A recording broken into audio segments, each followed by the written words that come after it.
নমস্কাৰ LPUPৰ 4500 আবেদনকাৰীৰ কাৰণে অত্যন্ত এটা সুখবৰ আহিল প্ৰকাশ পালে ডকুমেণ্ট ভেৰিফিকেশ্যনৰ এখন অফিচিয়েল জাননী গতিকে ভিডিঅ'টোত আপোনালোকে এটি লাইক কৰি শ্বেয়াৰ কৰি দিব কিয়নো এনে ধৰণৰ ইনফৰমেশ্যন আপোনালোকক আমি ৰেগুলাৰভাৱে প্ৰভাইড কৰিবলৈ চেষ্টা কৰোঁ আপোনালোকে স্ক্ৰীনত নিশ্চয় দেখিছে director of elementary education Assam Kahilipara Guwahati যোৱাকালি ৰাতি প্ৰকাশ পাইছে 12/11/2025 তাৰিখত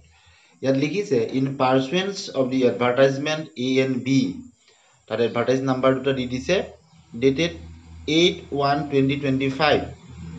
for the recruitment of regular teacher of LP and UP schools under DWE Assam. It is for information of all the following persons with disability. PWD অৰ্থাৎ PWD ক্যান্ডিডেটসকলৰ কথা কৈছে candidates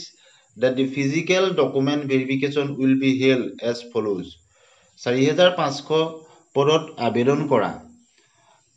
persons with disability অৰ্থাৎ PWD প্ৰাৰ্থীসকলৰ document ভেৰিফিকেশ্যনৰ কাৰণে এখন জাননী প্ৰকাশ পালে আৰু তেওঁলোকৰ ডকুমেণ্ট ভেৰিফিকেশ্যন হ'ব 17 নৱেম্বৰ 2025 পৰা আৰু স্থান টাইমটো দিছে ৰাতিপুৱা 10 বজাৰ পৰা 5 বজালৈ আৰু স্থানটো দিছে conference hall director of elementary education Assam Kahilipara Guwahati আৰু যিসকল প্ৰাৰ্থী ভেৰিফিকেশ্যনৰ কাৰণে নাম আহিছে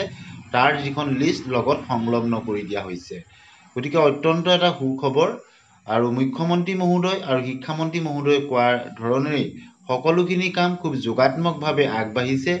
গতিকে 4500 পদৰ প্ৰাৰ্থীসকলৰ মনত যি চিন্তা আছিল সেই চিন্তা দূৰ হ'ল